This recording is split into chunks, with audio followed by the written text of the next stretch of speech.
Hi guys, today we're going to take a first look at Nach Paris, 1914, published by VUCA Simulations and game designed by Bertrand, Munier.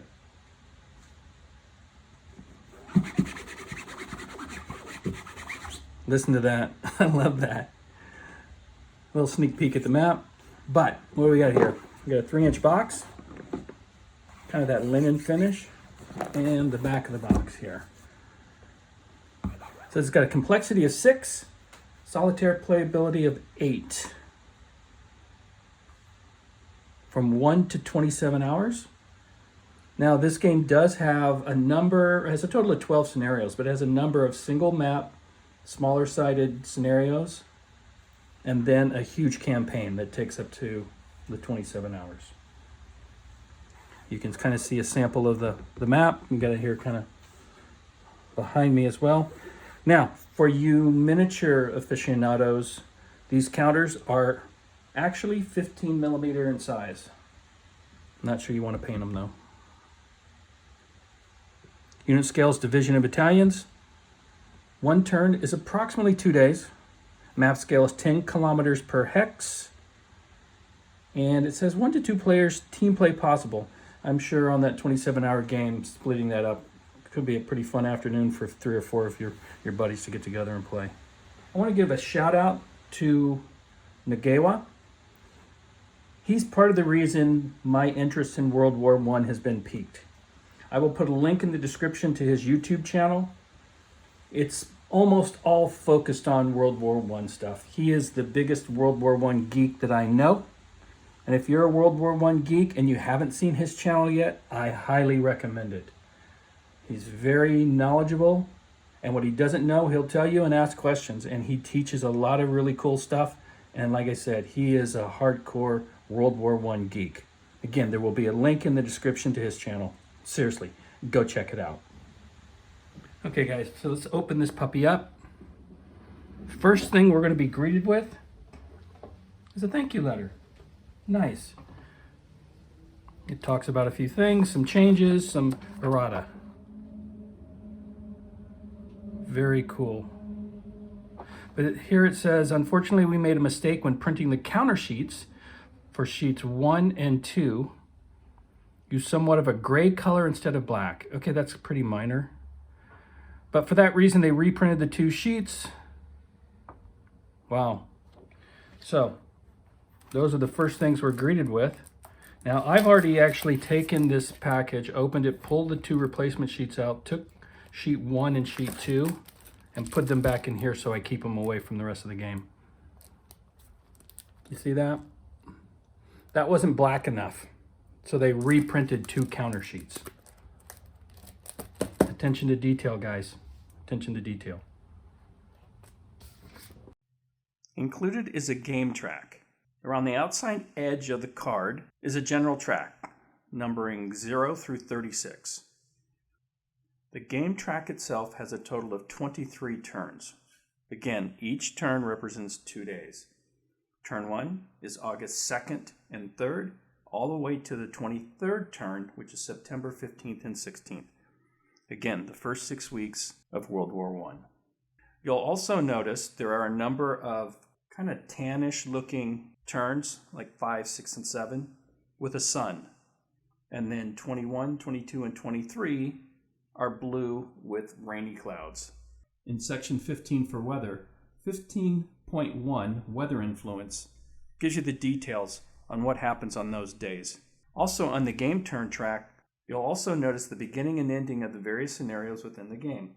For example, on turn 13, you have the start of scenario 1 and also number 5. And then you go to turn 15 and it says end of scenario number 1. It's very nice. I like how they've done this. It's very useful for any of the scenarios you're playing all the way up to the full campaign.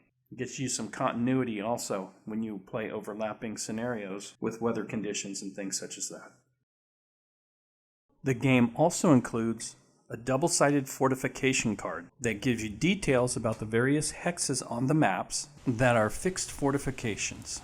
I am highlighting Paris, which happens to be on both the front and the back of the fortification card. The game also includes 2 trifold player aids. I just love trifold player aids. This is my favorite way of doing these things. So publishers, please, more trifold player aids. And that's a combat effects chart. Here's artillery bombardment versus units, artillery bombardment versus fortifications, because it matters. There's our combat results table. That's pretty intense. And some other examples of rules, as you'll need them during the game.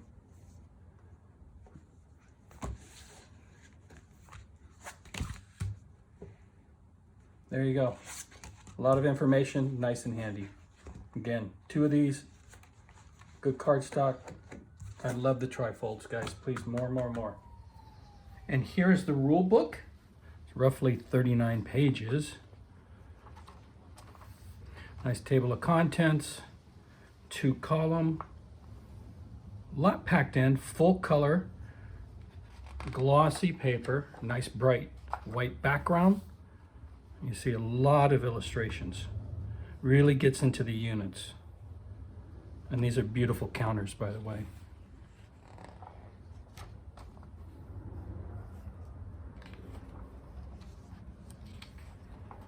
So even though it's 40-odd pages, you can see that they didn't skimp on the illustrations. Examples, zone of control, an example of artillery barrage versus units, and against fortifications. Cavalry withdrawal. 2 different examples of combat here. Very nicely laid out. I love this. This is a very nice rule book. Again, plenty of examples, plenty of color. You also have in the back another full page example of things, some optional rules, and then look at there, an index, and then abbreviations. No effort was spared to create a quality rule book. Here is the scenario book. Let's dive into this again. I love the art on this game. Okay, starts off with scenario 1. It's all on the first page here. Basically 2.5 game turns. And on the game track, it takes from turn 13, the French, to game turn 15. Roughly 50 counters, takes an hour. Standalone map, some specific rules for this scenario.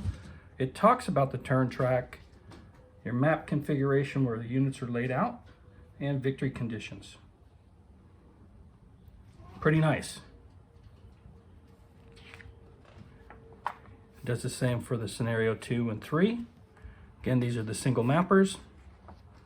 4, 5, much of the same goodness. 6, as we talked about before, 7 is on the lower half of the map. It shows it all here.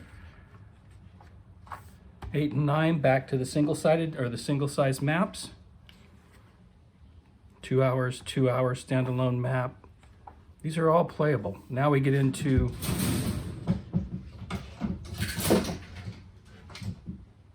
my cat just ran up the front door. Okay, that's the noise. Sorry, guys. So, scenario 10, 5 hours, a little bit larger section of the map. We get to 11, the Battle of Marne. Hold on, let me take care of this. Yes, Missy, I'm busy. Battle of Marne, you'll see much larger section of the map, takes up to 6 hours. Again, your specific rules, victory conditions, and then the big boy. Look at that. That's what all 4 of the maps play area looks like when they're pieced together. It says 27 hours. Now, I haven't been able to get the map to fit on any playing surface to test that. So we'll just take them for their word. But this looks ambitious. Again, I love how you can go from a small scenario, and there's plenty of them. There's a lot of gameplay here that leads you into some of the larger scenarios up till this complete study of the first 6 weeks of the war. I am bombarded with my ignorance on this war, and this is going to be very helpful in educating me on World War I. I'm really looking forward to doing a deep, deep dive into playing this game. Now, examples of play. Scenario 1. Very detailed, nice color illustrations. Look at this. And it steps you all the way through to a scenario end and an alternate scenario end. A lot of examples of play don't take you all the way through, and these are hard to do, so I'm not knocking any other publishers. It's just nice that you can see how this could be done on these earlier scenarios, get them to the table, get them played, and they give you a full playthrough as an example. And if that's not good enough for you, they also do the exact same thing for scenario 2. Look at that.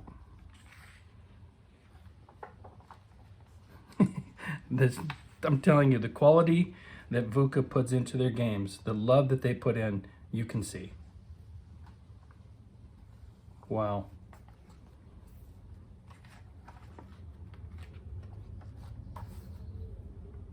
Right to the end. Then, designer notes. You know I love me some designer notes. And at the end, Bertrand says, "To all, I say a warm thank you. An expansion, the race to the sea is in progress. Take my money now." Oh my goodness. And here's a bibliography. This is pretty cool. Again, these are games, but they're also teaching tools. I'm going to learn so much. And there is a set of scenario setup cards, starting with the first scenario, second scenario, and you have both combatants on this one setup. On the back side are scenarios 3 and 4.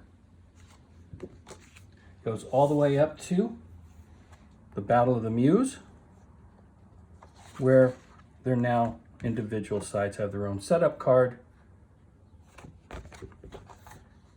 Battle of the Marne, which is not played on a small map, all the way up to the Grand Campaign, which are actually double-sided. A lot of stuff going on at this point. Let's take a little deeper dive here so you can get a sense of what we're talking about. Here's your setup sheet for scenario 1. Here's the map for scenario 1. And there are the counters for scenario 1. And we have 9 counter sheets. Now you'll notice some of these are punched out on mine as I punched them out for scenario 1. These are mostly markers. Now we're getting into some units. These are easy to punch out, guys. Now they will have side nipples, which I'm not a huge fan of. I will say no counter clipping. Easy peasy. The large campaign map is made up of 4 sheets. When assembled, measures 42 by 54 inches. That's a pretty decent sized map, guys. And here are some of the other maps. These are 2-sided. Scenario 2, scenario 3 and 4, 5 and 6. Scenario 7 is actually played on the southern half of the large map. And 8 and 9. So there you have it, guys. The contents of what's inside of Nach Paris, 1914. Or is it 1914 Nach Paris? Beautiful game, super high quality components. VUCA Simulations just does such a wonderful job in all their games. Obviously, I'm a big fan. As always, guys, I appreciate you taking time to check out what I do here on the channel. If you haven't yet, like the video, subscribe to the channel, and I'll catch you in the next one. Goodbye for now.